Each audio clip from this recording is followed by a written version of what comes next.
E a todas. Bom dia, bonjour, bem-vindo a todos e a todas. Eu sou a Corrine Fontanella, a diretora executiva da Câmara de Comércio França-Brasil. Eu tenho o prazer de abrir esse webinar da Comissão Legal. Esse webinar é o 10º evento do ano organizado pela Comissão Legal, uma das mais ativas da Câmara. Eu vou falar um pouquinho da Câmara de Comércio França-Brasil. É a mais antiga Câmara de Comércio bilateral no país, fundado em 1900, e hoje contamos com 430 membros distribuídos em todo o Brasil. Vários deles são grandes empresas francesas, tais como Accor, Renault, BNP Paribas, Carrefour, L'Oréal, Engie, para mencionar só algumas, né? A França é, no Brasil, o terceiro país em termos de estoque de investimentos diretos estrangeiros, e a França é o primeiro empregador estrangeiro no país, com mais de 500 brasileiros trabalhando em empresas francesas no país. Esse número é o mais recente que a gente tem, né? Saiu em novembro passado. Temos 4 câmaras regionais em São Paulo, Rio, Belo Horizonte e Curitiba, e abrimos, alguns meses atrás, uma antena em Fortaleza que cobre 4 estados do Nordeste. Até o final do ano, teremos realizado perto de 90 eventos em São Paulo. Então, quem não é ainda associado da Câmara, entre quem nos assiste, por favor, nos procure, porque é uma Câmara muito ativa. Nossa missão, como toda Câmara, é promover o comércio bilateral e os investimentos entre a França e o Brasil e ajudar nossas empresas associadas a entender melhor o Brasil, seu ambiente econômico, jurídico, tributário. E o webinar de hoje atende justamente essa necessidade, né? O tema que será tratado, as novas regras de preços de transferência, interessa a todas as empresas que fazem comércio com o Brasil e a França. E esse é um tema particularmente complexo, pelo menos da minha perspectiva, né? Um tema tributário. Por isso, convidamos 4 experts nesse assunto para nos esclarecer sobre as evoluções nas regras de preços de transferência. 4 experts a quem eu dou as boas-vindas: o Marcelo de Aguiar Coimbra e a Júlia Silva e Lima, que são advogadas da área tributária da FCR Law, a Tamar Klein Alvarenga, contadora e sócia na ILM Group, e o Francisco Carlos Barbosa dos Santos, economista e professor de MBA das escolas de negócios FGV, FIPECAF e FIA. Então, agora eu vou passar a palavra para o Marcelo, né, que vai iniciar as apresentações. Bem-vindo, Marcelo. Muito obrigado, Corine, pelo convite, por a oportunidade de apresentar um tema aí tão novo e palpitante na Câmara Francesa. Eu vou aqui compartilhar uma apresentação.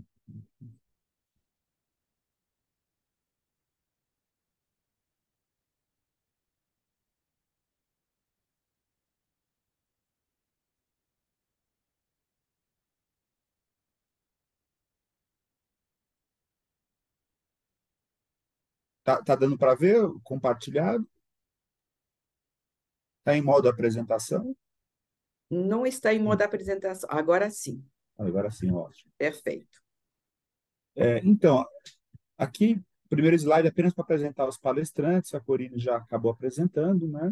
Mas, assim, a ideia de ter 4 palestrantes, né, em tão pouco tempo, tem uma justificativa, né? Porque, na verdade, esse tema, ele, com as mudanças das regras, ele é um tema que agora passou a ser interdisciplinar. Exige um conhecimento não só jurídico, claro, da legislação, do entendimento da Receita Federal, mas também um profundo conhecimento econômico, uma vez que os novos sistemas, os novos métodos de transferência têm uma racionalidade econômica por trás forte e é preciso escolher e justificar um deles economicamente.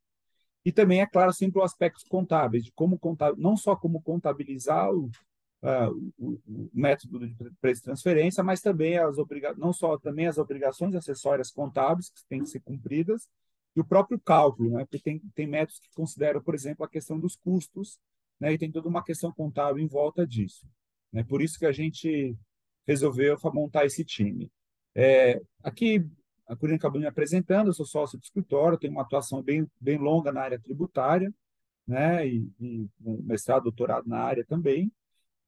E aqui, assim, na verdade, o meu objetivo aqui é um pouco mais contextualizar o tema, né, para entender um pouco o que se passa pelo mundo, no Brasil, e por que se mudou a legislação de preço de transferência no Brasil. Isso não foi aleatório, né? Ou seja, nós temos aí um movimento inicialmente global, né, a gente chama de governança tributária global, né? Isso há muitos anos atrás, talvez há menos de 10 anos atrás, 5, 6, 7 anos atrás, o que a gente notava é que a gente trabalha muito com empresas multinacionais, é que não havia uma preocupação excessiva, quase nenhuma, para dizer a verdade, nas operações intercompany, né? Elas pensavam que são empresas do mesmo grupo, né? Havia também aquela questão no Brasil para enviar recursos para o exterior a um custo muito alto, né, de importação de serviços, sobretudo intangíveis.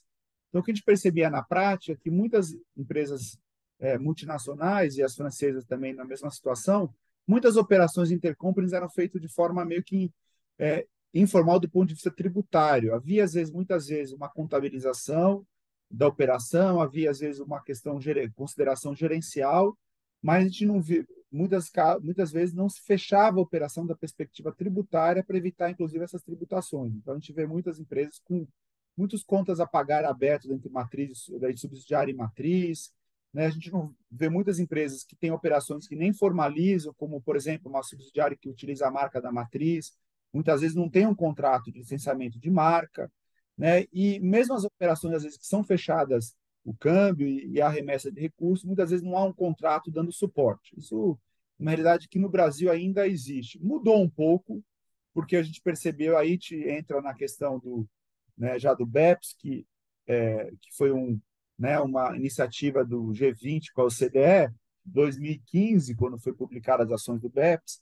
Então, elas acabaram com um dos pilares muito forte na questão de preço de transferência, que a gente percebeu, então, a partir de 2015, e acabou repercutindo no Brasil, né, como eu falei, sobretudo nos últimos 5 anos, é uma mudança dessa cultura inicialmente pelo lado da matriz, né? Então, o que a gente percebe, em razão desse movimento de governança tributária global, decorrente aí né, houve uma grande preocupação também com a questão de responsabilidade social corporativa, muitos grupos internacionais foram questionados, até pela sociedade civil, pelo baixo recolhimento de impostos, né? Tiveram alguns movimentos fortes da sociedade civil na Inglaterra, sobretudo com a questão do Starbucks, que não recolhia impostos na Inglaterra, apesar de ter muitas operações lá, mas isso aconteceu em vários países. Tivemos o Panama Papers. Então, houve um movimento global de pressão para que as multinacionais fossem mais transparentes em relação à carga tributária, né? E se chegou à conclusão de que grande parte dos planejamentos tributários agressivos realizados por multinacionais eram exatamente nas operações intercompany, né? Em razão disso, esse movimento redundou no BEPS, né?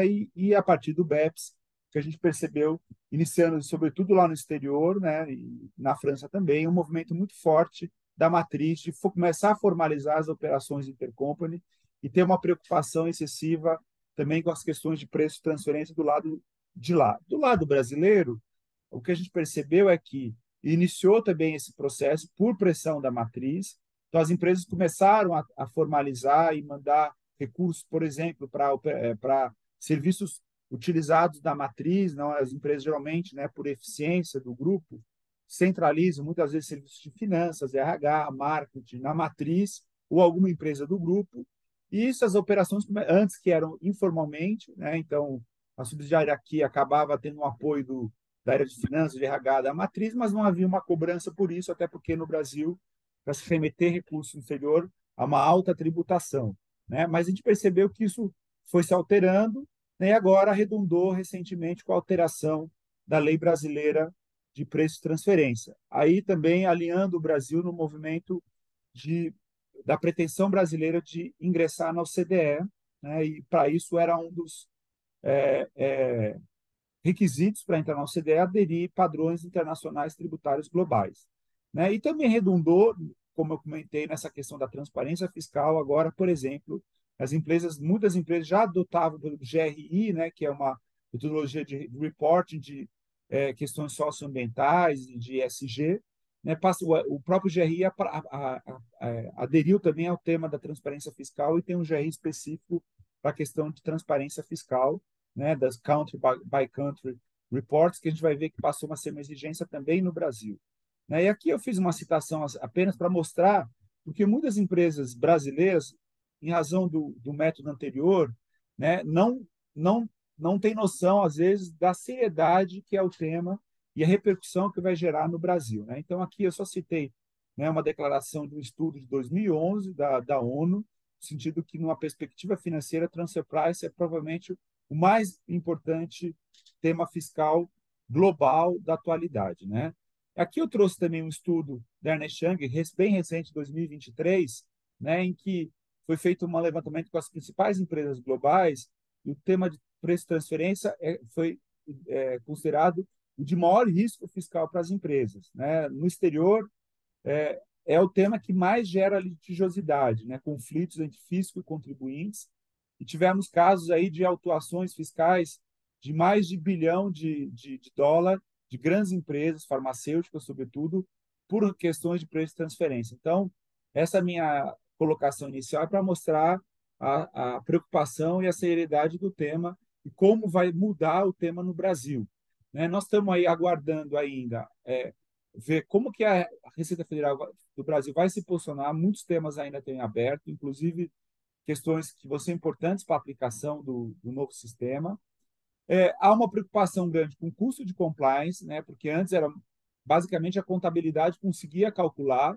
Né, hoje em dia você vai ter que ter estudos econômicos, né, você tem uma série de reportes a apresentar que vão gerar um custo de identificação de operações alto. Né, você tem aí isso que eu comentei, a grande preocupação nossa, que vai mudar a cultura, né, de TP, e porque o, né, o que acontece no mundo inteiro, considerando que há 5 métodos possíveis, isso tem que ser justificado, há um acompanhamento muito próximo do fisco das operações intercompany. Então, eu falei, isso vai ter uma repercussão não só no transfer price, mas nas operações intercompany em geral.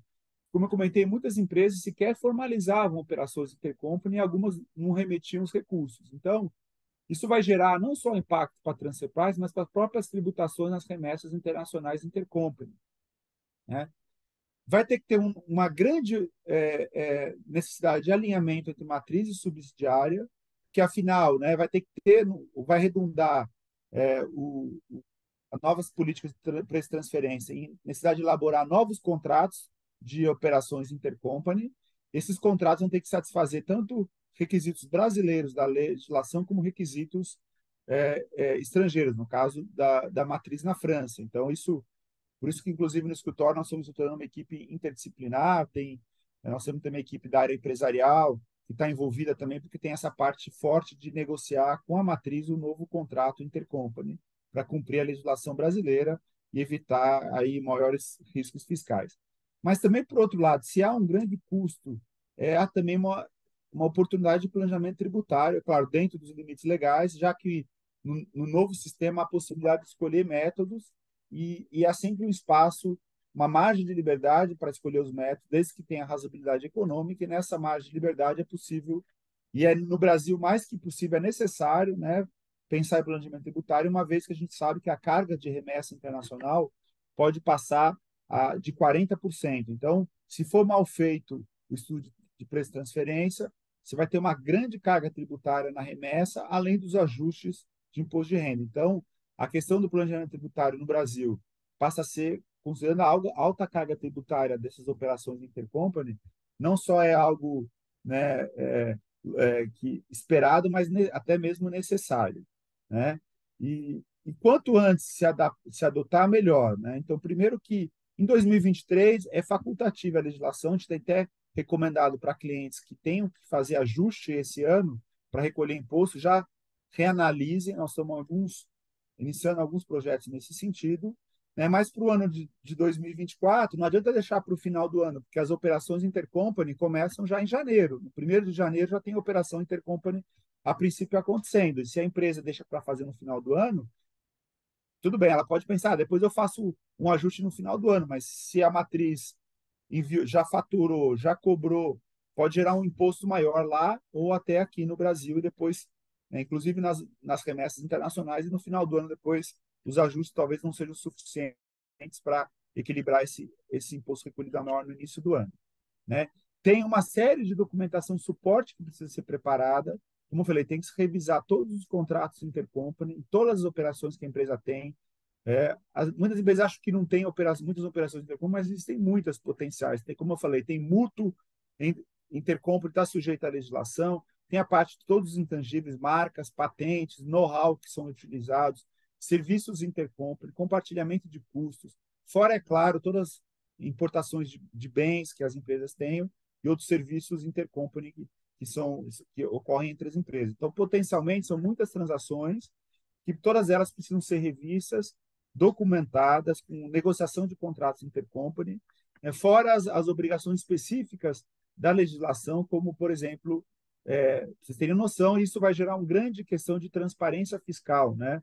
Porque pela nova regulamentação, isso acontece no mundo inteiro, as empresas vão ter que abrir toda a estrutura societária global e quantos empregados, receita elas possuem, as diversas subsidiárias, empregados, e todas essas informações, existem acordos multilaterais, essas informações são compartilhadas automaticamente com os fiscos do mundo inteiro. Então, há uma grande transparência fiscal e as empresas têm que estar preparadas para essa transparência, né? Fora todo o custo e necessidade de adaptação tecnológica, porque para a empresa poder apurar, por exemplo, um método de custo mais lucro, ela tem que saber exatamente o custo de cada produto detalhado para poder chegar no valor intercompany daquele produto. E para isso, a empresa eventualmente vai ter que adaptar o ERP dela interno. Isso não se faz do dia para a noite. A gente sabe que ajuste de sistema se leva muito tempo.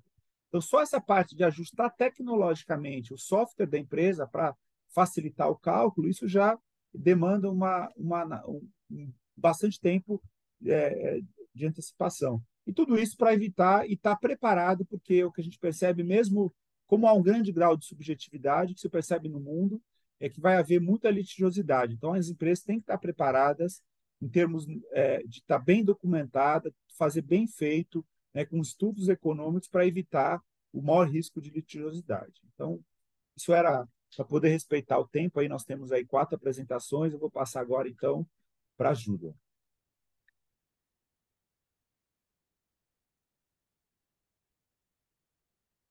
Obrigada, Marcelo. Bom dia a Eu vou deixar. todos.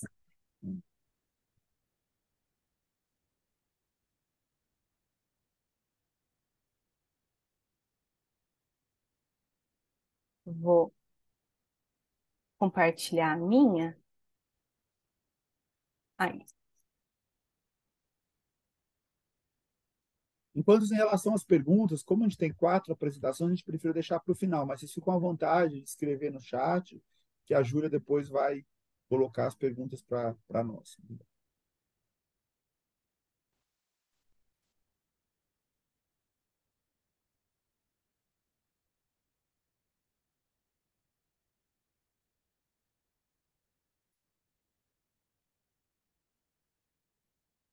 Vocês estão conseguindo ver minha tela?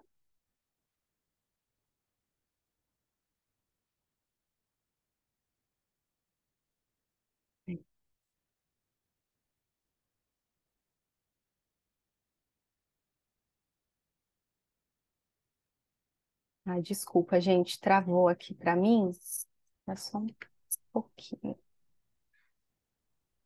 Se precisar, eu coloco aqui, Júlia. Me avisa, tá? Tá legal.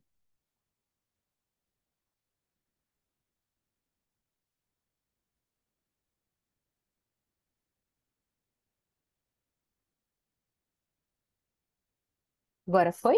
Acho que agora foi, né? Foi. Bom, primeiro, bom dia a todos.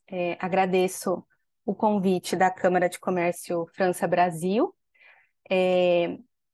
para apresentar, né, algumas considerações, alguns aspectos legais sobre as mudanças que a gente teve na legislação de preço de transferência. Meu nome é Júlia, eu trabalho com o Marcelo Coimbra no FCR Law, na área de consultoria tributária, incluindo, né, a área de preços de transferência. Bom, a ideia aqui é apresentar algumas das mudanças, algumas das principais mudanças que a gente teve com a nova legislação de preço de transferência. Não vai dar para falar de todas, mas a gente selecionou algumas bem relevantes para apresentar para vocês.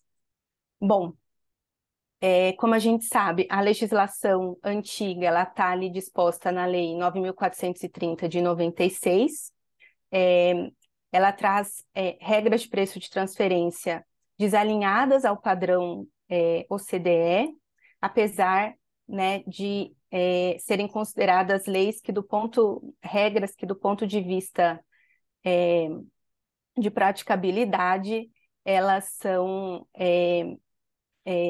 seria, né, uma vantagem dessa legislação antiga brasileira quando comparada com as novas regras baseadas nas diretrizes da OCDE, que são mais subjetivas, né? Então, falando já né, das principais diferenças, que é em relação à aplicação do princípio Arm's Length, que é aquele princípio que norteia a definição aí da base de cálculo do IRPJ e da CS em transações controladas, em transações realizadas entre partes relacionadas e também entre partes não relacionadas que sejam consideradas como jurisdições com tributação favorecida.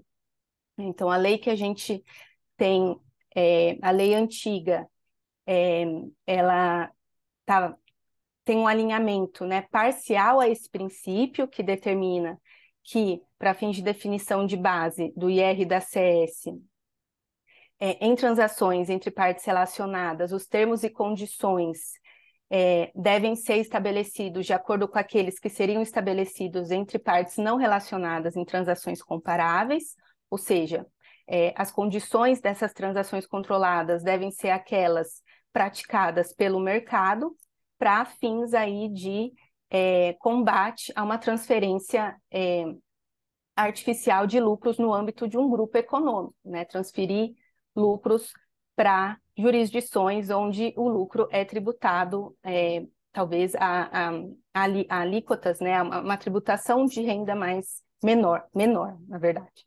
Menor. Então, com a legislação nova, a gente vai ter um pleno alinhamento a esse princípio. Então, a lei estabelece métodos para que sejam identificadas esses termos e condições. Um outro ponto de diferença é a questão da amplitude da aplicação da lei. A lei antiga ela se aplica em transações com bens, serviços, direitos e operações financeiras com juros. E a lei nova agora vai se aplicar a qualquer relação comercial ou financeira. Então, houve aí um aumento, né, da abrangência em relação às transações sujeitas a controle de preço de transferência. Então, agora envolve operações com bens tangíveis, intangíveis, serviços, contratos de compartilhamento de custos, reestruturação de negócios e operações financeiras, dentre outros. Então, essa é uma grande mudança em relação às transações sujeitas ao controle. Houve mudanças também em relação aos métodos de preço de transferência. A Lei 9430, ela estabelece ali o que a gente chama de métodos tradicionais, e ela prevê a aplicação apenas daqueles métodos, mas, em contrapartida, ela permite que o contribuinte escolha, dentre os métodos ali listados pela lei, o que for melhor em termos, né, de ajustes de preço de transferência, o que for melhor para o contribuinte. Então, ele pode escolher aquele que resultar no menor ajuste, que for mais benéfico para ele, desde que, claro, ele consiga efetivamente aplicar esses métodos. A gente sabe que, em geral, há uma aplicação maior na importação do PRL, na exportação do CAP, que são métodos que dependem apenas aí de informações do próprio contribuinte.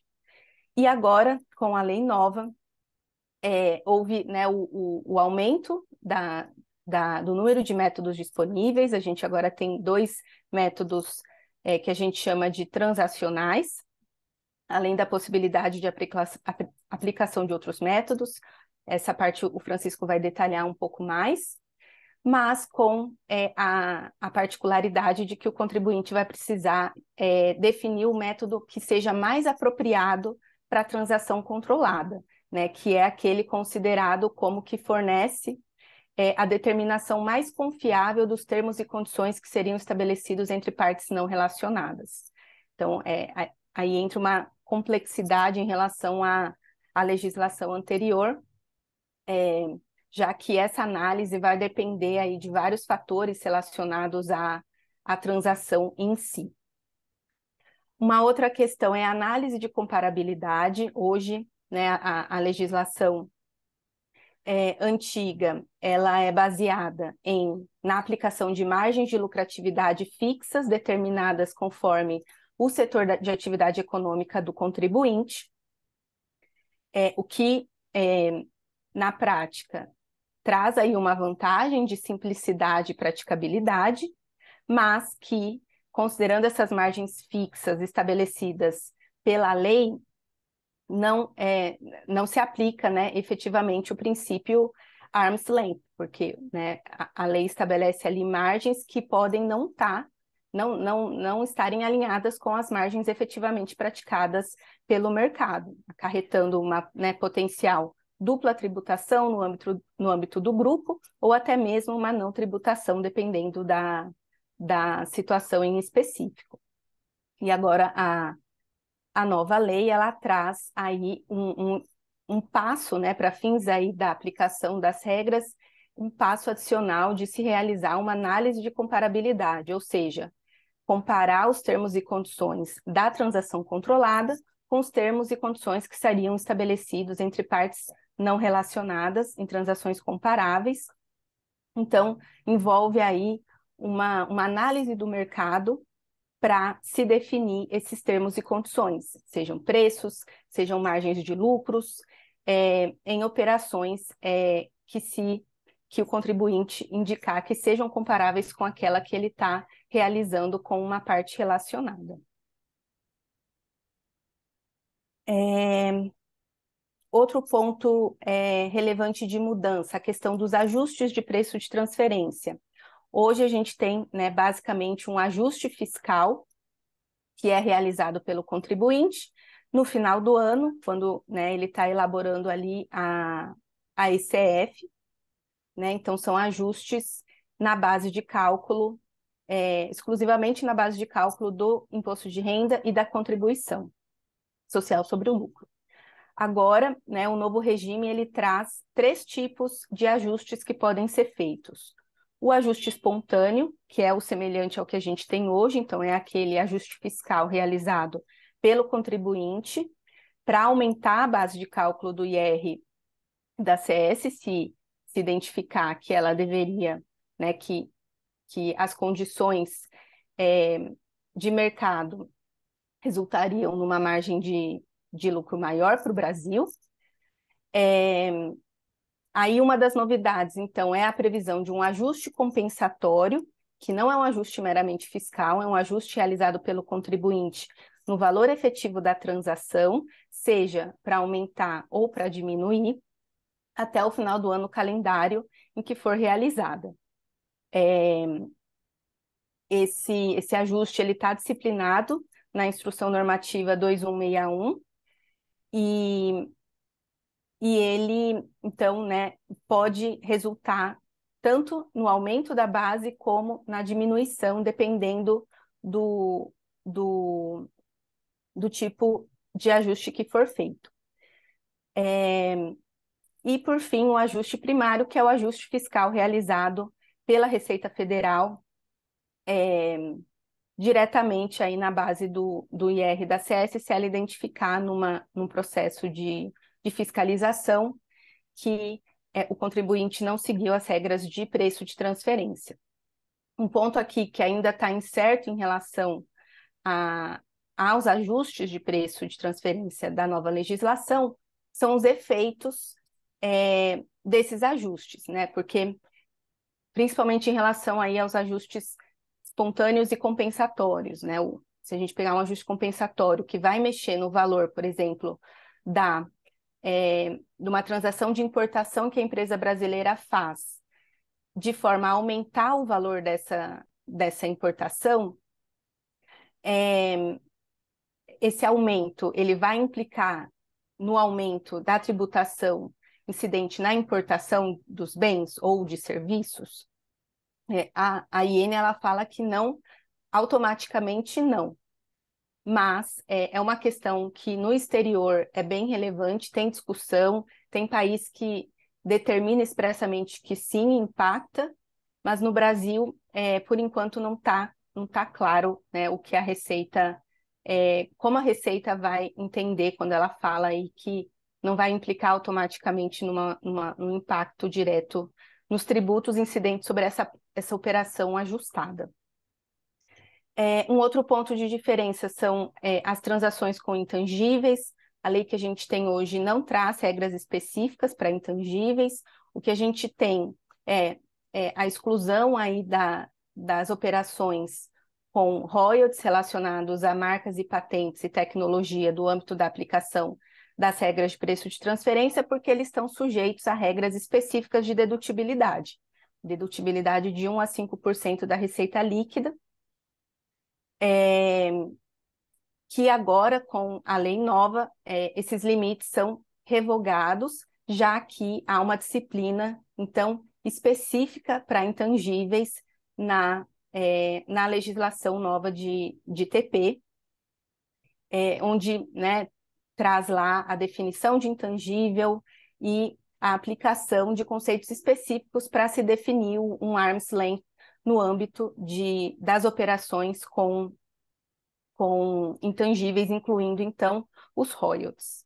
E aqui, né, já é um ponto aí favorável, principalmente para empresas que pagam royalties aí para partes relacionadas no exterior e que se prejudicavam com esses limites da legislação antiga, que a partir de agora podem fazer a análise aí de comparabilidade de mercado e potencialmente aumentar a dedutibilidade que pode ser considerada para fins de apuração da base do IR da CS.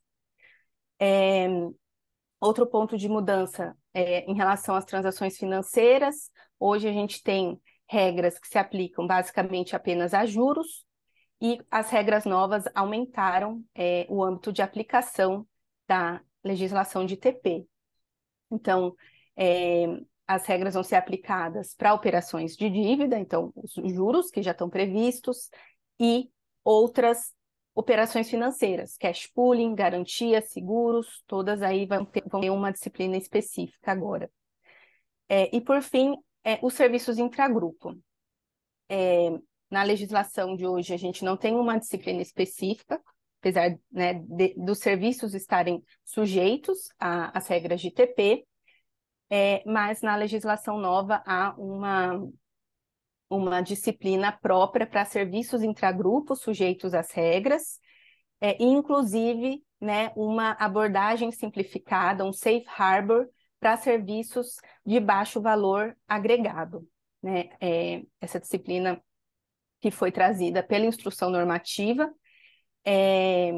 que em relação aí aos serviços de baixo valor agregado, que são aqueles serviços, em geral, de suporte prestados entre empresas do mesmo grupo, então serviços de RH, serviços jurídicos, eles estão sujeitos a uma abordagem específica. Então, no caso, por exemplo, da empresa brasileira está importando esse tipo de serviços intragrupo, para fins de controle de preço de transferência, ela pode aí considerar como o preço de transferência uma margem de até 5% para fins de dedutibilidade, e se for a operação contrária, ou seja, brasileira, exportando os serviços de baixo valor agregado, ela tem que considerar uma margem mínima para fins de reconhecimento de receita, uma margem mínima de 5%. Vale mencionar que a instrução normativa que foi editada pela Receita, ela não disciplinou ainda toda a matéria de preço de transferência. Receita, né, já se manifestou no sentido de que vai editar novas instruções para completar a disciplina da lei nova. Então, as operações com intangíveis, com transações financeiras, serviços intragrupo não estão completamente disciplinadas. E já, então, finalizando, como o Marcelo mencionou, essas novas regras são de aplicação facultativa em relação ao ano de 2023, então o contribuinte tem até o final 31 de dezembro para fazer a adesão por meio do Sistema Eletrônico da Receita, né, o ECAC, e a partir de 2024 a aplicação é obrigatória. E eu vou encerrar minha apresentação e passar a palavra para o Francisco. Obrigada.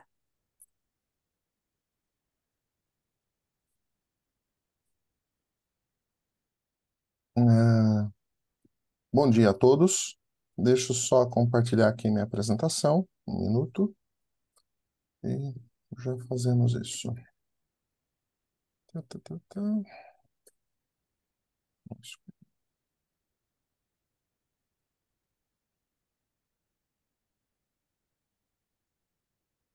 Acredito que todos estejam vendo, né?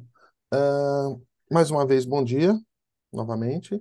Agradeço muito de estar participando desse debate, que é muito importante aqui para as empresas, né, que tem relação, né, com o Brasil, né, as empresas francesas. E a minha parte vai ser bem rápida, eu vou ser breve, até porque se nós fôssemos abrir todo o conteúdo, seria uma coisa não de uma palestra, mas de um curso, tá? Então eu vou ser bem breve nas minhas explanações e aí abro depois para perguntas no final da palestra, ok? Qual que é a ideia, né, dessa questão do preço de transferência, no fundo, né, dessa nova instrução normativa? No fundo, é buscar uma racionalidade econômica, né? Buscar uma racionalidade econômica dentro do que está sendo apresentado aí como princípio de arm's length, né? Ou seja, supondo que o mercado fosse um mercado concorrencial, como este mercado concorrencial se comportaria, né? Essa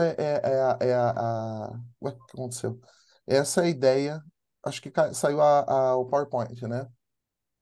Eita. Esse meu Zoom, ele sempre dá um problema. Perdão. Novamente. Share. Ok. Acho que voltou, né?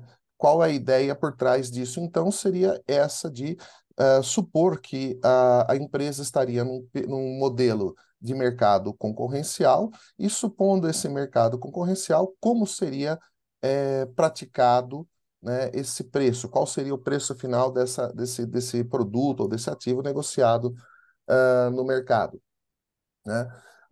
Antigamente, né, como colocaram bem rapidamente aí, eles tinham uma metodologia simples, né, que estabelecia ali alguns critérios e você otimizava esse critério de acordo com o que era mais interessante para a empresa. Agora não, agora você vai levar em consideração a análise de mercado.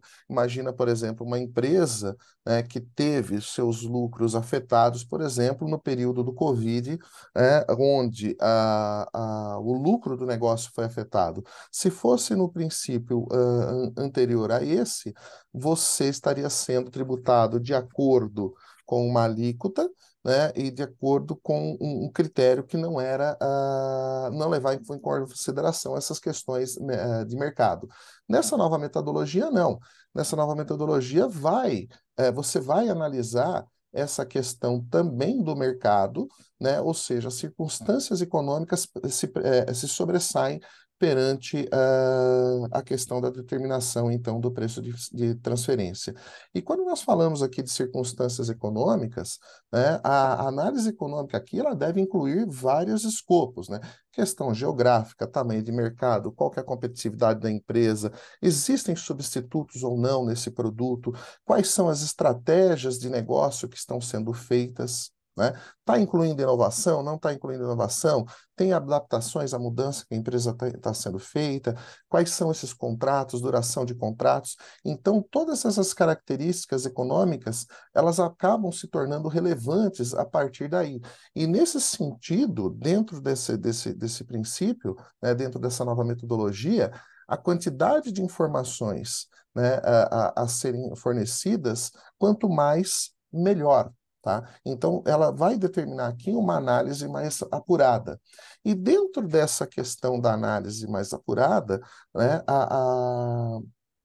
o princípio de transfer pricing agora, ele adota, né, algumas metodologias, né? Essas metodologias a gente coloca em 6 grandes grupos, né?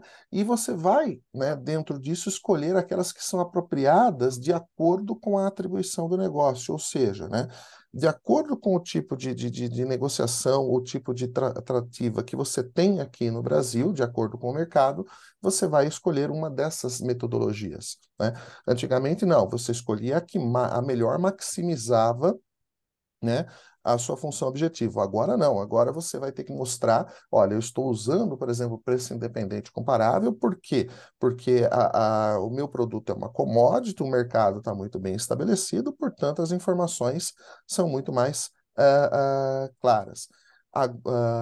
No entanto, se, por exemplo, a sua empresa trabalha com tecnologia de ponta, não existem substitutos próximos, vocês têm ali, entendeu, sinergias de grupo, tudo isso vai ter que ser delimitado, né, e vai ter que ser escolhida uma metodologia mais apropriada. Então, nessa questão, né, a ideia é que uma análise de comparabilidade agora, né, estabelecida dentro dessa legislação, possa garantir uma maior transparência para fins de fisco, né? Então, nesse sentido, cada uma dessas metodologias ela vai ter que ser escolhida de acordo, né, com certas características do negócio. Por isso, a análise econômica ela é mais importante, né? Ela tem passa a ter um peso maior dentro dessa questão da técnica da análise de preço de transferência. Então, por exemplo, quando a gente olha aí o preço independente comparável, né, essa é a técnica mais simples, é a mais utilizada, né, onde você compara aí, né, preços entre as empresas controladas e as não controladas, tá? Essa técnica, como eu falei, seria a mais adequada aí para determinar valor de commodities. Por outro lado, Francisco, olha, eu sou uma empresa aqui que está importando um produto e revendendo para o mercado, né? Então, nesse caso, como é que seria isso? Não é um produto que tem muitos concorrentes, então você pode ir para uma outra metodologia. Cada caso é um caso, cada estudo é um estudo. Então, você pode, por exemplo, se basear na margem de lucro obtida em revendas, né, das partes não relacionadas, né? Nesse caso, né, o preço de revenda menos lucro ele é mais adequado, por exemplo, para comercialização, né? E aí, claro, vai depender do grau de agregação de valor que você coloca em cada etapa, né, desse processo, como é que está o envolvimento desses intangíveis e assim por diante, né? Você pode também ter a margem de custo, né, menos o lucro. Nesse caso, né, para produtos, por exemplo, semi-acabados, né, semi-elaborados, para prestação de serviços, né, esse seria mais adequado. E por que este seria mais adequado? Principalmente por uma questão de quando você tem divisão de custos entre a empresa lá fora e a empresa aqui dentro. Então, nesse sentido, né, esse método seria mais adequado, né? Ou, por exemplo, né, margem de líquida, menos transação. Esse, por exemplo, né, você vai estar usando para avaliar a questão da divisão de lucros entre as empresas, né? Então, né, esse seria mais adequado nesse sentido.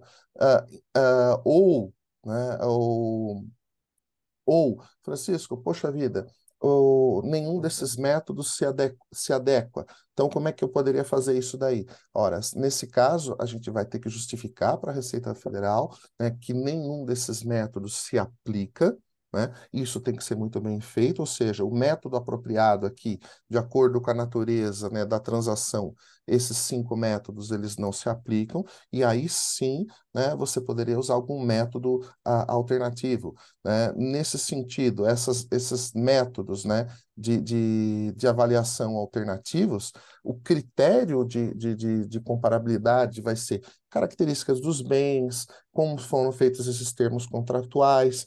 Ora, eu estou num nível de mercado aqui, então, que não é um mercado muito bem definido, muito bem claro. Então, tudo isso vai ser levado em consideração na hora de você olhar esses métodos, né, e falar, olha, o método não tradicional, ele não se adequa aqui para as transações em questão, porque ela não produz resultados confiáveis.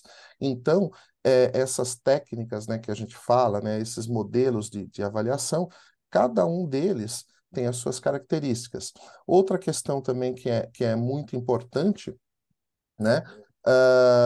É que cada um desses métodos, né, que a gente está olhando aqui, principalmente, né, preço independente comparável, preço de revenda menos lucro, custo mais lucro, margem líquida, né, todos esses métodos aqui, eles vão ter que ter partes testadas, né, do ponto de vista estatístico para fins de comparabilidade com a Receita Federal. Tá? E esses critérios vão ter que ser muito bem estabelecidos, justamente para fazer o ajuste da base de cálculo para efeitos aqui de tributos, ok? Outra coisa interessante também, né, quando a gente olha essa questão, é que todas essas técnicas, elas têm que ser muito bem documentadas, a gente vai ter que dispor de uma base de dados muito bem estabelecida, e nesse sentido, essa metodologia, né, essas metodologias do ponto de vista de aspecto econômico, ela vai depender muito da quantidade de informações que as empresas podem disponibilizar para para a consultoria, né, que vai fazer essa análise aqui do preço de transferência. Então, aqui, nesse sentido, essa questão da informação para a construção de um preço de transferência que realmente se aproxime de um preço supondo livre mercado, ela é fundamental. Ok? Basicamente era isso que eu queria falar. Eu não vou demorar muito, mas eu abro depois para perguntas após a palestra. Vou passar a palavra agora à próxima palestrante, tá? Que é a Tamar. Vou compartilhar aqui. Oi, bom dia, é um prazer aqui participar desse webinar. É um tema bastante relevante, né, essa discussão, principalmente porque é bastante novo, né, então muitas dúvidas ainda falta a legislação para disciplinar o tema, mas eu acho que é imprescindível as empresas se adiantarem, né, a essa discussão, para justamente evitar o que a gente vai falar um pouco agora, que seria o ajuste quando ele não é compensatório, que é o ajuste espontâneo. Então, eu vou compartilhar aqui minha apresentação.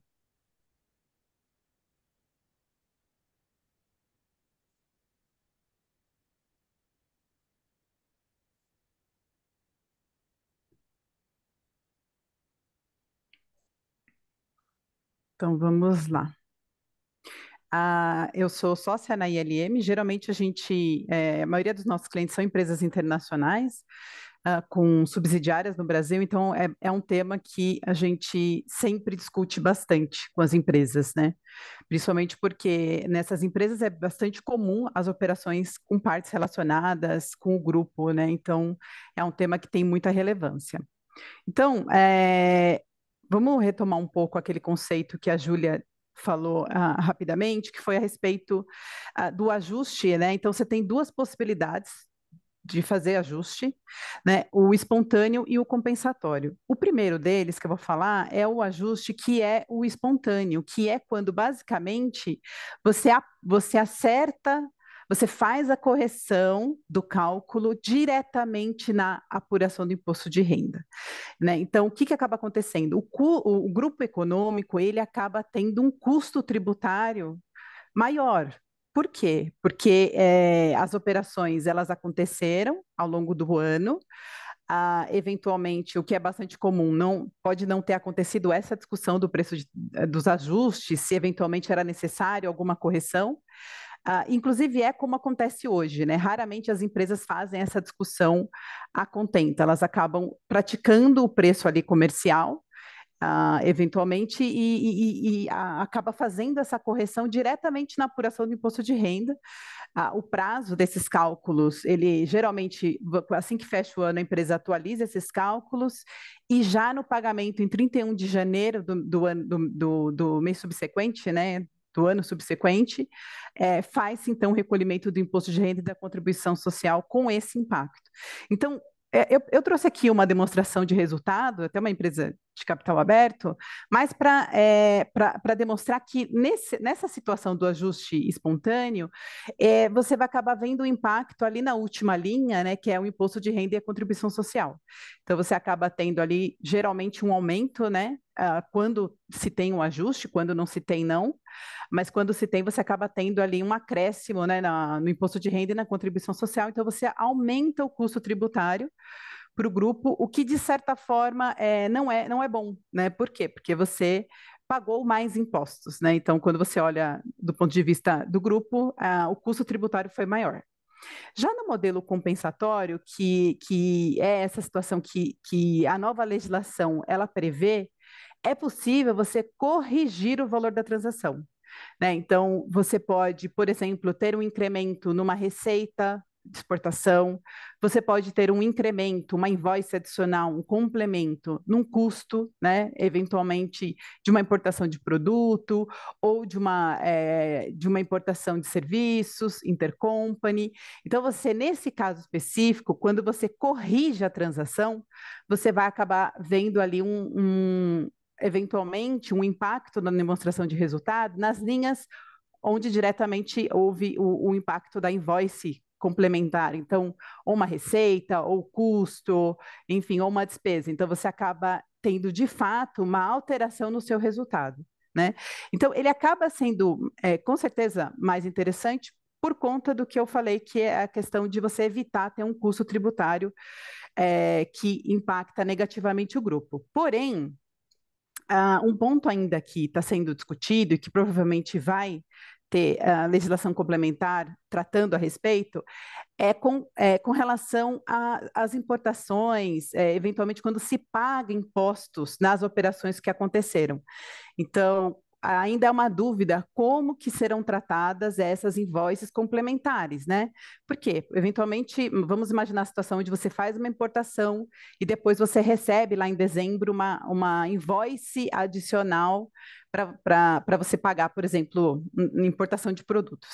Vai ser feito o cálculo e aí verifica-se que é necessário, o custo, o valor da importação ficou talvez abaixo do que deveria, então pode acontecer de haver esse complemento, né? E aí, eventualmente, então existe a dúvida, né? Tá bom, então esse complemento, como ele vai ser tributado dos impostos de importação? Porque, eventualmente, a importação ali ficou num valor menor ao longo do período, né?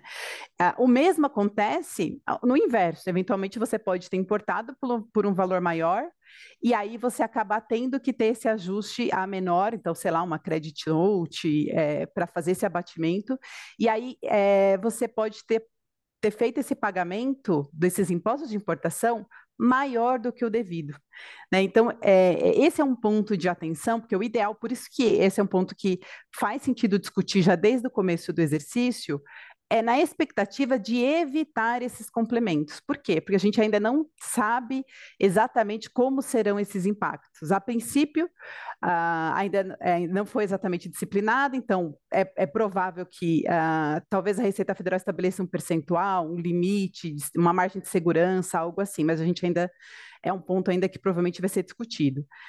Mas aí existe a possibilidade de você ter pago imposto a maior, né? Você poderia ter feito a transação no valor menor, e o inverso também, de você ter pago impostos a menor E aí existe a dúvida, né? Será que a empresa vai ser cobrada, vai pagar com multa, com juros? Enfim, então esse é um ponto ainda de incerteza. Então, só para exemplificar um pouco mais, quando a gente fala dessa questão de você ajustar na última linha, né? Então, a grande dúvida quando você faz esse ajuste na última linha, só para exemplificar um pouco mais, você geralmente parte do lucro contábil, que é a sua demonstração contábil, seus relatórios societários, e aí você faz, então, as adições e as exclusões. Então, quando a gente fala desse ajuste que é espontâneo, a gente vai fazer uma adição, né? Então, geralmente você faz esse acerto na própria apuração do imposto de renda e da contribuição, o que vai ali aumentar a sua base do imposto de renda, né? Então, existe até algumas. Então, esses ajustes, geralmente, eles vão ser vedados quando você, com a finalidade de você reduzir, porque o transfer price, o objetivo dele, na verdade, inicial seria você sempre teria adições, né? A situação de você não teria uma exclusão. Então, você não reduziria, a princípio, né, a sua base do imposto. Então, o objetivo é garantir uma rentabilidade mínima no Brasil. Então, a princípio, espera-se ali uma adição, né? Mas, eventualmente, agora, por conta desses ajustes compensatórios, então, pode acontecer, sim, de você ter enfim, também o inverso, né? Porque você, essencialmente, ali você pode ter operações, por exemplo, uma invoice adicional da matriz, onde você vai ter, eventualmente, contabilizações que vão poder reduzir também o seu imposto de renda, né? Então, seguindo, a gente vai falar um pouco agora das novas obrigações acessórias. Então, a primeira que a gente vai falar é a declaração país a país. Essa é uma ficha hoje presente na ICF, então não é uma ficha nova, não é uma informação nova, ela é uma informação que já vem sendo reportada para a Receita Federal anualmente, né? Então, a princípio, a legislação manteve essa ficha, essa declaração, que é parte integrante hoje da ICF. Mas foram acrescentadas aí o arquivo global, né? Esse arquivo global, a princípio, grande parte das empresas vão ser desobrigadas porque ele tem um limite ali de operações que sejam menores de 15 milhões no ano anterior. Então, muitas empresas vão ser desobrigadas. A princípio, o prazo vai ser, então, em até 3 meses após o prazo do envio da ICF, que hoje está em meados de julho, agosto, né? Isso depende, eventualmente, de ano a ano. A Receita Federal tem feito algumas alterações nos prazos, mas, a princípio, ela seria feita após o envio da ICF. E um outro arquivo também seria um arquivo local, né? Onde vai ter detalhamento maior dos cálculos das transações. Hoje a gente vai ver que, assim, que na ICF, atualmente, você acaba fazendo o envio mais objetivo. Você não abre o cálculo, você faz o envio apenas do preço parâmetro, do preço praticado, mas você não faz a abertura da margem aplicada, do cálculo de um detalhamento. Mas já no arquivo local vai acontecer um detalhamento maior dessas transações. Então, o que a Receita Federal ela vai ter muito mais detalhamento, muito mais informação do contribuinte, né? E o responsável aí seria o contribuinte que vai estar sujeito às regras de transfer price. A questão da dispensa é a mesma para o arquivo global, então 15 milhões também no ano anterior, e o prazo o mesmo, 3 meses após o envio da ICF. E aqui eu coloquei para vocês, então, a ficha, né, X320. Essa ficha é uma ficha que hoje ela já é integrante na ICF, né? Então, que é a Declaração Anual de Apuração do Imposto de Renda e da Contribuição Social. Então, ela já consta essas informações. Então, só trazer um pouco a atenção, a importância de, na verdade, vocês confirmarem que a sua contabilidade, o seu contador, ele está fazendo o preenchimento dessa ficha, né? Por quê? Porque é uma ficha que ela precisa ser transmitida por produto, então existe ali um detalhamento produto a produto, e que, independente das novas regras, ela já é vigente, né? Então, o transfer price, enfim, já ao longo do tempo, é uma ficha que já deveria estar sendo preenchida. Então, e é importante porque às vezes a empresa ela pode ficar um pouco insegura com relação às informações, mas a gente hoje existe pelo menos dois métodos, né, que é o PRL e o CAP, PRL para importação e o CAP para exportação, onde a empresa ela não precisa de informações da matriz. Então, ela já, com as informações dela, ela já consegue performar um cálculo e ela já consegue minimamente atender, né, nas regras antigas, na nova ainda não, mas na regra antiga, ela já consegue atender ali a exigência da legislação. Então, é importante porque nesse...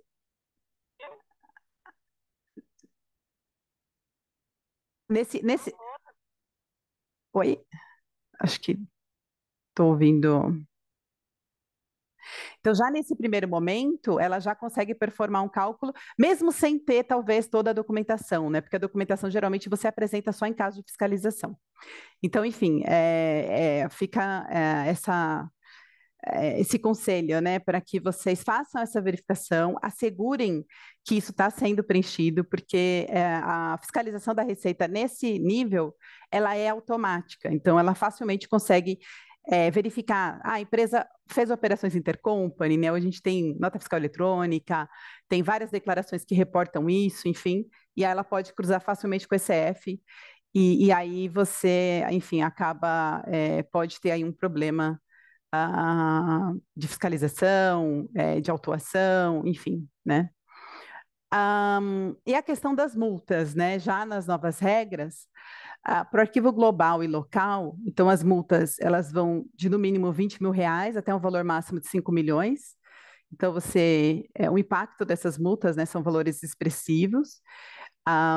Enfim, e eu acho que todo mundo nesse início vai ter um desafio, então acho que as empresas elas precisam ter, talvez assim, a coragem justamente de fazer essa discussão, né? A gente sabe que às vezes é desgastante discutir com a matriz, enfim, mas é muito importante. Por quê? Porque ela vai ser uma discussão inevitável, até porque a matriz ela está muito mais madura, provavelmente muito mais madura nesse tema, né? Porque eles já são signatários, né, da OCDE, então você vai fazer uma discussão, eles já devem ter amadurecido até discussões econômicas sobre esse tema, então é até importante aí um ponto de partida começar essa discussão perguntando, né, o que é que vocês já têm, agora o Brasil também vai se tornar signatário, as normas estão se alinhando às normas internacionais, o que é que vocês já possuem nesse tema, laudos, discussões econômicas, porque vai ser com certeza um bom ponto de partida aí nessa discussão. Era isso, vou passar minha palavra então para o Marcelo. Obrigada. Amaro, obrigado. Então, antes de passar para as perguntas, só porque a gente já viu até o contexto das perguntas aqui, só para fazer mais uma consideração sobre a questão dos métodos, né? As perguntas giram em torno dos métodos. É claro que esse é o tema central, vai ser a discussão central em termos de preço de transferência, qual método a empresa deve aplicar. O Francisco fez uma apresentação dos métodos. Então, é importante, eu achei essa consideração Tamara, eu acho que é o ponto de partida mesmo, assim, conversar com a matriz, porque, a princípio, o Brasil está seguindo a mesma metodologia da OCDE e a matriz já tem um certo know-how em relação a isso. É claro, como o Francisco já comentou também, vão ter que ser considerados aspectos econômicos do Brasil, né? Porque a realidade brasileira, né, em termos de custos, por exemplo, em termos de competitividade, de concorrentes, de comparáveis, é totalmente diferente da realidade da França, né? Então, é possível partir, claro, do know-how da matriz, mas depois geralmente os grupos têm políticas globais de transferência, mas o desafio não está na política, está na aplicação da política, né? Então, como o Frisco mencionou, nesses 5 critérios, há um espaço de interpretação econômica muito aberto, né? Idealmente, a própria OCDE recomenda que sempre se adote o PIC, que é os preços independentes comparáveis, porque, a princípio, é aquele que mais se aproxima do conceito de arm's length, ou seja, você vai comparar o preço que você pratica com a sua matriz com os preços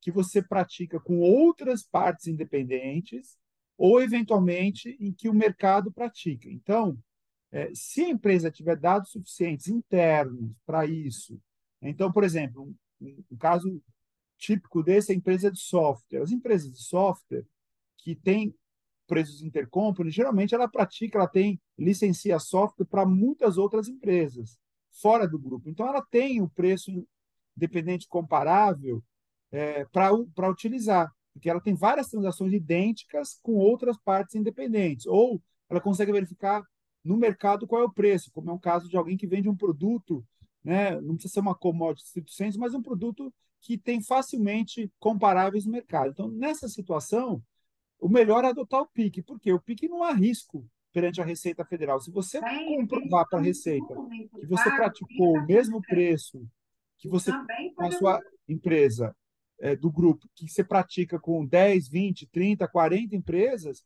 o risco é zero. Aí não precisa nem fazer estudo econômico, né? Aí basta você deixar tudo isso bem formalizado. Tem uma questão estatística, claro, que o Francisco comentou, quantos são os comparáveis, né? E também, é claro, a gente está em contato com algumas, já existem plataformas de tecnologia que têm dados também, né? Então, se você conseguir comprovar através de dados o seu preço, o PIC, o preço independente comparável, é o melhor caminho sem risco. Mas o grande desafio é que faltam dados, né? Então, o Brasil, lá fora se utiliza muito dados de. Porque, assim, claro, as empresas, os dados são sigilosos a princípio, ninguém, uma empresa revela os seus dados, né? Não existe transparência, porque, assim, são dados comerciais sensíveis da empresa. Então, tem muitas plataformas que têm dados, né, estrangeiras que podem ser utilizados, mas o grande desafio é que esses dados, geralmente, eles utilizam dados de empresas de capital aberto, porque são os dados que eles têm acesso, né? E a gente sabe que o mercado de capitais brasileiro ele é muito limitado, né? São poucos setores e também às vezes não tem dados estatísticos suficientes. Você tem uma empresa de capital aberto, duas ou três. Então, vai ter um grande desafio em relação à questão dos dados. Por isso que o PIC às vezes acaba que é o ideal de menor risco. Em tese, a empresa deveria começar por ele, e falar, olha, será que eu consigo adotar o PIC? Se não for possível adotar o PIC, como o Francisco comentou, por trás das normas de preço de transferência, esses critérios não foram criados aleatoriamente pelo legislador, inicialmente na OCDE, adaptados pelo Brasil e adotados pelo Brasil. Isso tem, para cada um deles, tem uma, como o Francisco mencionou, tem uma racionalidade econômica, né? Então, a empresa vai ter que começar a análise exatamente por esse ponto, entendendo qual que é a estrutura de negócio dela, né? Ou seja, que tipo de negócio ela exerce? É uma empresa que o custo para o negócio dela é algo relevante? Então, como o Francisco comentou, produto semi-acabado, se eu importo uma parte do produto da matriz, termino a produção aqui e depois vendo no mercado interno, o meu custo, né, é importante, né, um fator importante, porque eu vou importar da matriz parte do produto já, entendeu? Depois eu vou agregar um certo custo, depois eu vou revender. Então, isso, geralmente, as empresas que fazem esse tipo de operação, elas vão adotar, geralmente adotam o método custo mais lucro. Aí tem o desafio que vai para a área contábil. Como é que eu vou saber o custo? Porque, como a Tamara comentou, o custo é produto a produto. Muitas empresas, ainda por falta dessa cultura de transfer pricing, né, elas não têm detalhado no sistema dela a formação de custo por produto. Né? Ela vai ter que ratear o custo inteiro da empresa por produto. Então, isso é um desafio enorme, que gera no custo mais lucro, né, mesmo para empresas que estão há muito tempo já com o transfer pricing, sempre um desafio muito grande. Aí você tem, por exemplo, que é outra realidade muito comum nas empresas no Brasil, né? A maior parte das multinacionais no Brasil, elas não têm fábrica local, né? Elas revendem produtos, sobretudo quando é bens físicos, revendem produtos da matriz. Aí, aí o conceito, são muitas vezes distribuidoras da matriz, elas importam e revendem. Quando elas fazem essa importação e a revenda, geralmente vai para o método da revenda menos lucro, menos margem, que é o método mais adotado.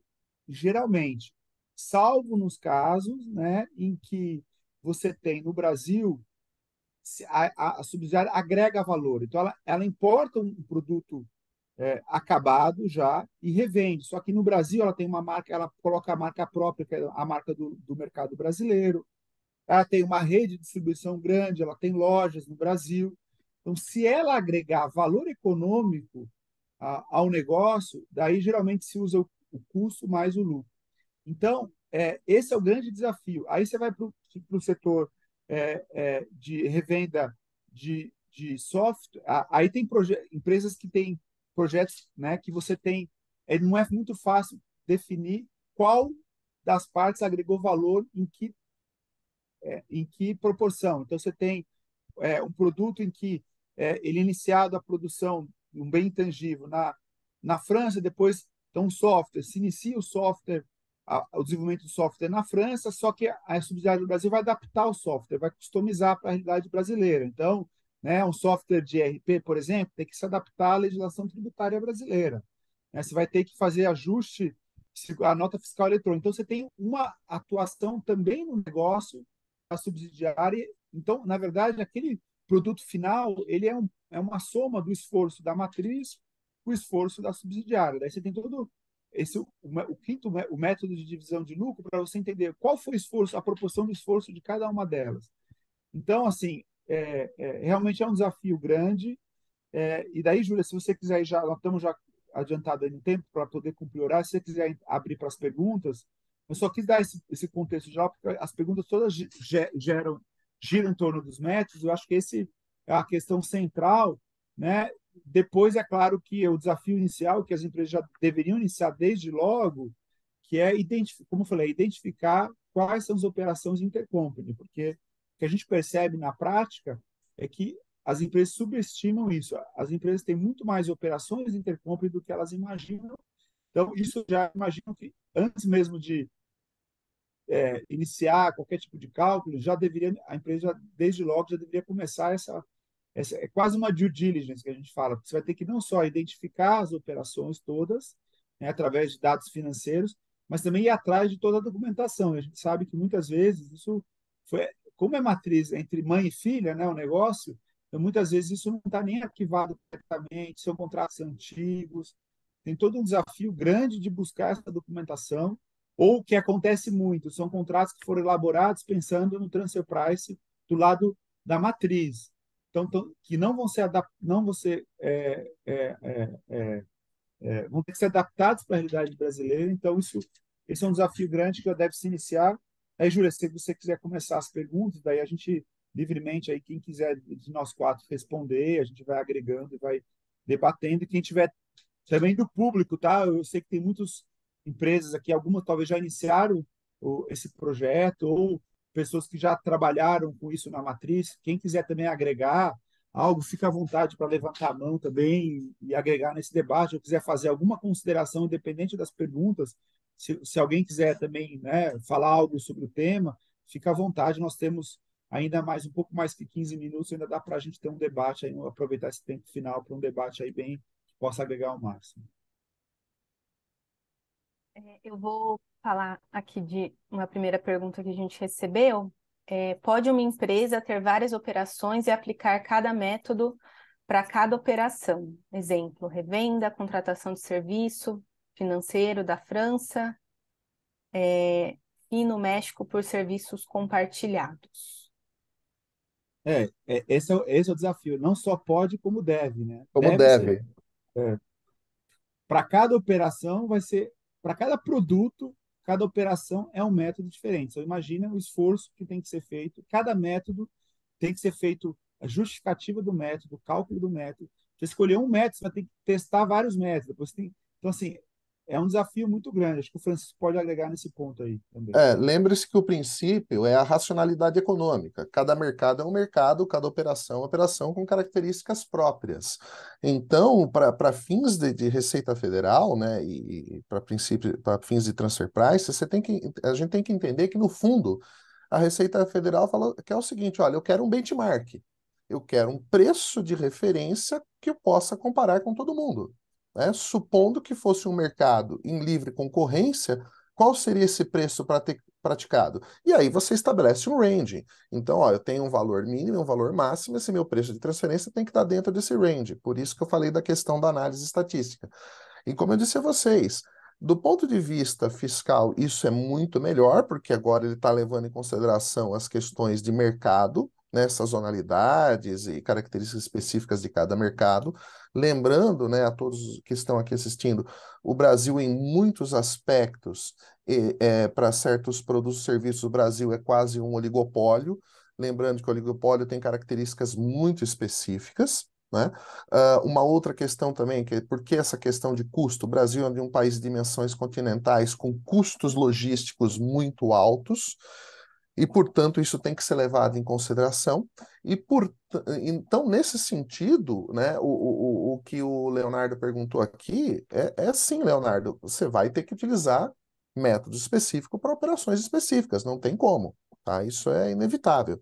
No fundo, é isso que a Receita quer, né? Ela quer o princípio do arm's length, é isso, olha, como é que seria esse mercado se comportasse de forma concorrencial? Então, sim, tem que utilizar cada método para cada tipo de operação. Né, Francisco, a gente até comentou isso, né, em outras oportunidades, o desafio aqui é que a Receita tem muitos dados, né? A empresa não tem, Isso, mas a Receita, é claro, ela tem a informação fiscal de todas as empresas, ela consegue ter um algoritmo, ela consegue construir o algoritmo dela para entender um pouco qual vai ser, né, se você está utilizando realmente preços comparáveis ou não, né? é, e- O que a gente espera só, e talvez eu acho que a Receita tente, talvez seja uma realidade brasileira, sobretudo no início, né, até para não ter um grande choque, vamos dizer assim, né, de cultura, é que a Receita, mais do que em outros países, use safer harbors, ou seja, você estabelecer critérios, margens meio fixos para algumas situações para facilitar. Então, a gente espera, como a Receita tem acesso a muitos dados, o ideal é que ela apresentasse algum, um volume maior de safe harbors para proteger as isso. empresas do risco, porque no final não é só a questão da empresa querer economizar imposto ou não, né? Claro que todo mundo quer pagar menos imposto, mas mesmo sendo conservador, é difícil, você não tem nem certeza no conservadorismo. Você, olha, você, uma das questões fiscais fala assim, olha, então na dúvida você qual é o conservador, porque aqui o conservador é delicado, porque mesmo que você adote uma postura mais conservadora, mesmo assim você vai ter que justificar economicamente, mesmo assim a Receita pode discordar de você, né? Não tem uma posição conservadora também clara, né? Então isso é o grande desafio, e para vocês terem uma noção, só para dar um exemplo, né, de como tudo varia, né? Então, por exemplo, agora tem que ter transfer price de juros, né? Qual os juros que eu tenho que tomar de empréstimo da minha matriz? Os juros de mercado brasileiro, né? Quanto que é os juros de mercado brasileiro? Que tipo de juros eu vou adotar no mercado brasileiro, entendeu?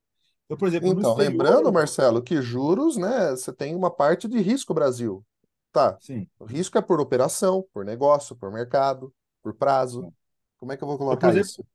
no exterior, por exemplo, quando se define qual juros você vai adotar, você tem que entender você tem que justificar a estrutura de capital da empresa. Então, por exemplo, se a empresa está emprestando para a subsidiária um capital próprio, porque ela, ao longo do tempo ela teve lucro, ela conseguiu fazer reserva de capital e tem caixa, é um tipo de juros que ela pratica. Agora, se ela vai buscar dinheiro no mercado, a matriz, e depois se capitaliza com empréstimo no mercado, para depois emprestar para subsidiárias, ela tem que considerar uma outra realidade, que ela vai ter que partir do valor do custo de captação dela, colocar um spread, para depois considerar os juros dela. Então, assim, ou seja, para dar um exemplo, cada realidade é uma realidade, tem que considerar as realidades do país, e por isso o desafio é efetivamente muito grande para as empresas, e a nossa preocupação é que vai faltar, inclusive, mão de obra no Brasil para isso, porque hoje em dia as empresas, claro, não estão preparadas, porque o perfil típico, né, da área fiscal das empresas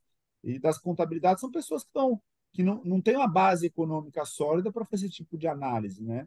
E outra coisa, o risco de fazer uma análise como essa, né? Porque você faz análise internamente, depois você tem uma autuação, né, um risco enorme de você estar assumindo essa questão. Por isso, o desafio é grande. Júlia, se quiser partir para a próxima questão, né? A questão da Celine. Existe a possibilidade. Oi? Ah. Existe a possibilidade de se enquadrar num método errado? Caso a empresa se enquadre no método errado, como a Receita vai controlar e fiscalizar e como a empresa poderá corrigir. Os critérios para cada método já estão estabelecidos e acessíveis para as empresas? Sim, já são. Então, Francisco, pode Fala, ser. Marcelo. Não, pode falar. Não, só dar um panorama geral, assim, o que acontece geralmente, é claro que a Tamara relatou bem as obrigações acessórias. Pelas obrigações acessórias todas, a Receita vai ter acesso a dados para verificar se, né, se algo chama atenção.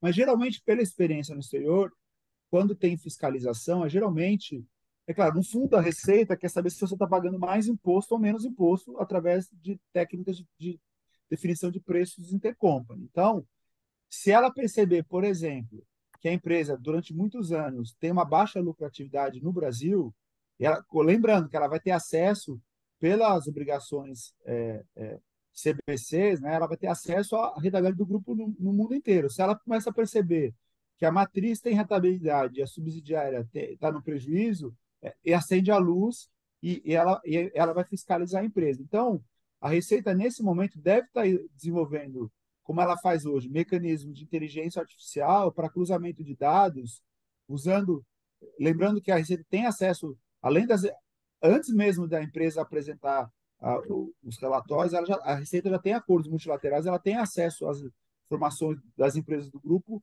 através desses acordos. Então, ela vai fazer cruzamento de dados se ela começar a perceber, como sempre, a Receita nunca avisa quando você está recolhendo imposto a mais, né? Só quando você está recolhendo imposto a menos. Então, ela vai começar a fazer projeções. Se ela começar a perceber que você é um ponto fora da curva dentro do seu setor, né? Ou seja, você está praticando preços muito diferentes do que outros seus pares do setor praticam, porque ela tem acesso às informações. Ou se ela perceber que você está tendo uma baixa lucratividade no Brasil, ela vai pegar, ela vai ter acesso a documentações do transfer price, você é obrigado a manter documentação justificando o método que você adotou, ela vai pedir essa documentação. E se ela discordar do método que você adotou, qual vai ser a consequência? Ela vai te autuar por quê? Porque a Tamara, aquelas multas que a Tamara apresentou são as multas para descumprimento de obrigação acessória, que pode chegar até a 5 milhões. São multas de obrigação acessória. Agora, se ela entender que você usou um método inadequado, ela escolher um outro método, ela vai falar, olha, o método que você adotou, você acabou de tendo uma dedução de imposto acima do que você deveria. Você adotou o método e praticou um preço, você pagou um valor muito alto para o serviço, para o produto da matriz. Você não deveria ter, sei lá, importado o bem a 1.000, mas a 500. O que acontece? Ela vai glosar essa dedução de despesa. Isso vai gerar um imposto a pagar, como se você não tivesse pago imposto a menor, com todas as multas daí decorrentes. Então, além daquelas 50%. todas, além de todas aquelas penalidades de obrigação acessória, aquelas se não cumpriu alguma obrigação. Agora, se você fez um cálculo que a Receita discordar, isso, como eu falei, é o tema no exterior de maior passivo das empresas, que há as autuações mais altas, porque os fiscos eles vão lá e simplesmente consideram que você praticou um preço fora do padrão, do que eles imaginavam, do adequado, que é o que diz a lei, segundo outro método que eles vão adotar, eles vão simplesmente considerar que você recolheu um imposto a menor e com todas as multas decorrentes de recolhimento de imposto a menor. Segundo a própria Receita Federal, a multa pode ser 50% sobre o valor não recolhido, tá? Do IR e da contribuição social, tá? Da aplicação indevida desse método do preço de transferência. Pode chegar a isso. Acho que a Tamara até Então, sabe mais, tem mais. Na verdade, eu vou fazer uma sugestão também, né? Que a gente já está nos últimos 5 minutos. Talvez a gente falar dos próximos passos, o que seria mais importante, acho que talvez é um debate interessante. O que seria mais importante as empresas fazerem agora, né? O que você acha, Marcelo, Francisco, Júlia? só para não deixar ninguém sem resposta, faltou alguma resposta ainda, Júlia? Não, a gente recebeu essas duas, por enquanto. Ah, não, perfeito. Não, assim, eu acho que a Júlia, não sei se você tem como compartilhar, a gente tem até um roteirozinho, não foi combinado isso, mas já que a Tamara provocou a questão, A gente tem até um roteiro que a gente sugere dos passos de um projeto de transfer price, né? Porque eu acho que todo mundo está. Foi boa essa colocação, tá? Mas todo mundo está perdido. E agora? Legal, tudo bem. O problema é grande, o risco é alto, o que eu faço, né? Então, eu acho que foi Muita bom esse informação, ponto. né? Júlia, você tem aí? Ah, Júlia, a gente. Aí, Júlia, se você quiser apresentar aí, fica à vontade. Aqui é só, né, uma sugestão de nova metodologia para fins, então, de aplicação da legislação nova de TP. Então, primeiro, a empresa, então, precisa levantar as transações sujeitas a controle, lembrando que, né, as transações sujeitas agora são mais amplas, então, verificar o tipo de transações, e, né, se elas são feitas entre partes relacionadas, considerando o conceito de partes relacionadas, e ainda que sejam partes não relacionadas, mas aquelas localizadas em jurisdições com tributação favorecida. Então, é fazer todo esse levantamento das transações.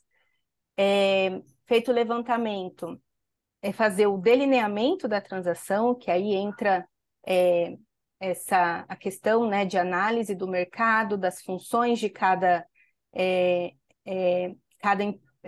empresa, né, envolvida na transação, os riscos assumidos por cada empresa, e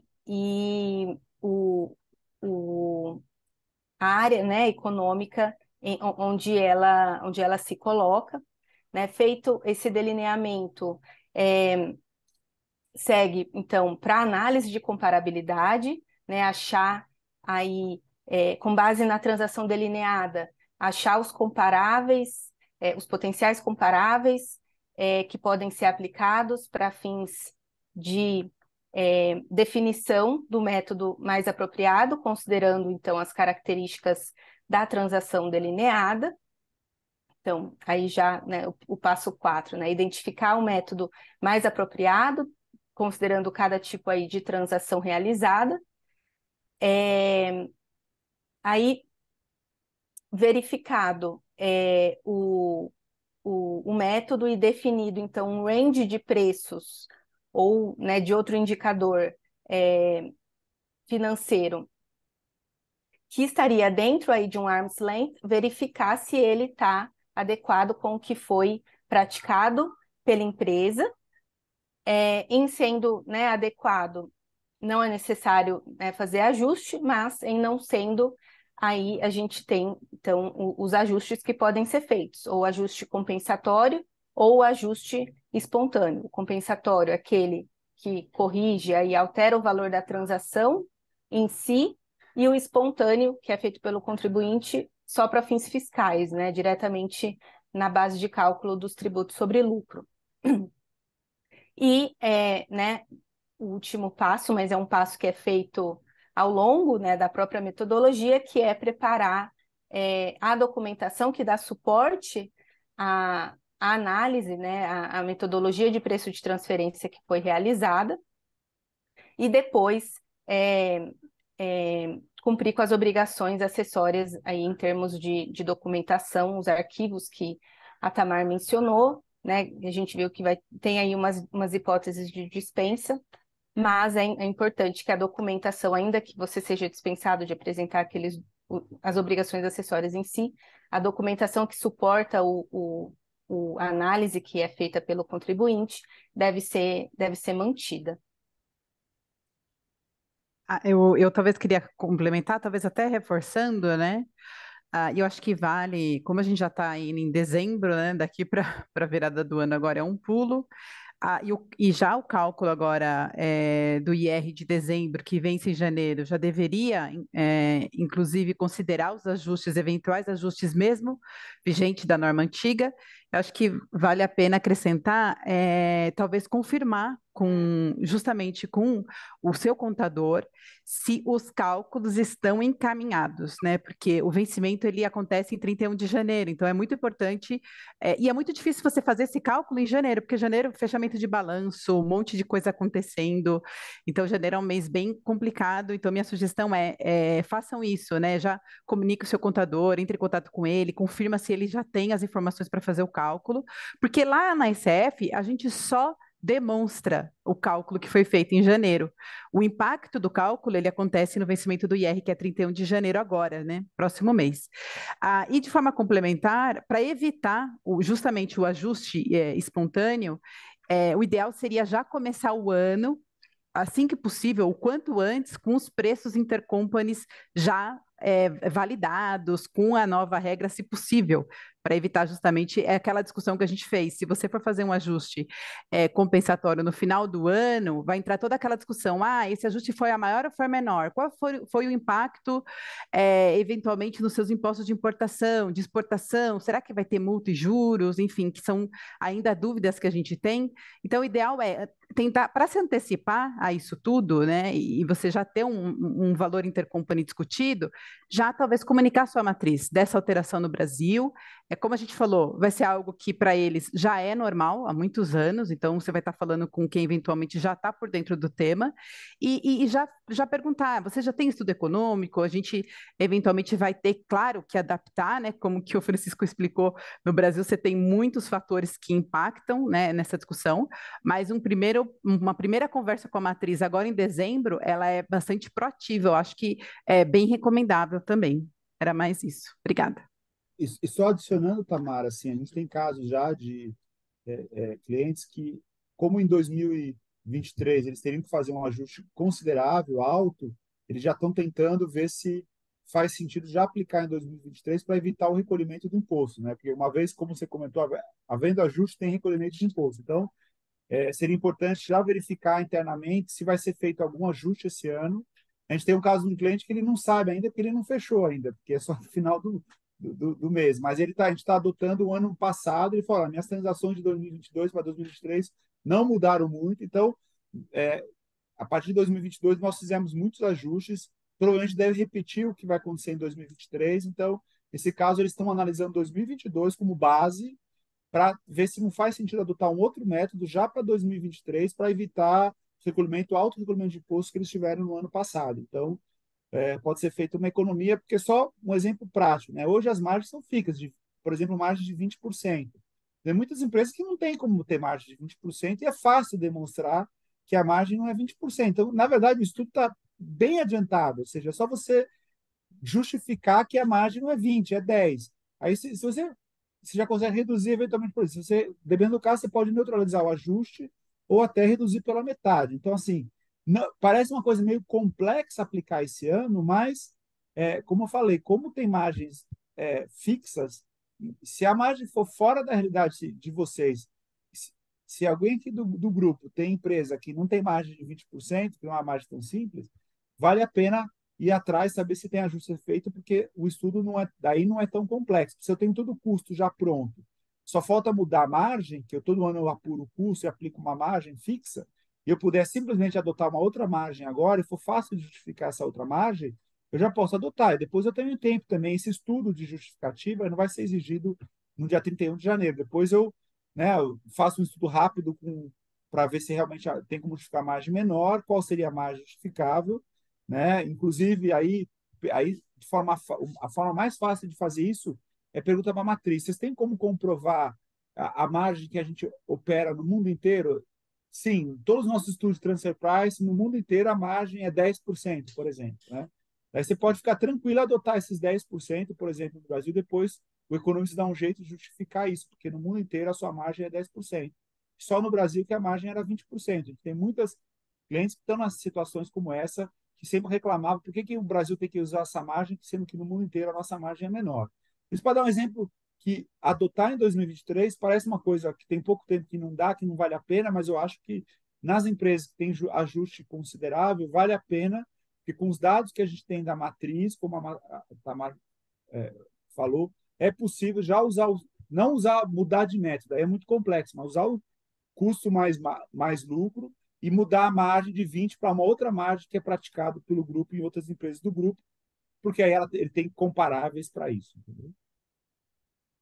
Acho que era isso, a gente já chegou no horário, né? Agradecer mais uma vez a Câmara pelo convite e estamos à disposição, nós podemos compartilhar as nossas apresentações, é claro, quem tiver alguma dúvida será uma satisfação para nós esclarecer e se ficar à vontade de enviar e-mails e a gente está à disposição.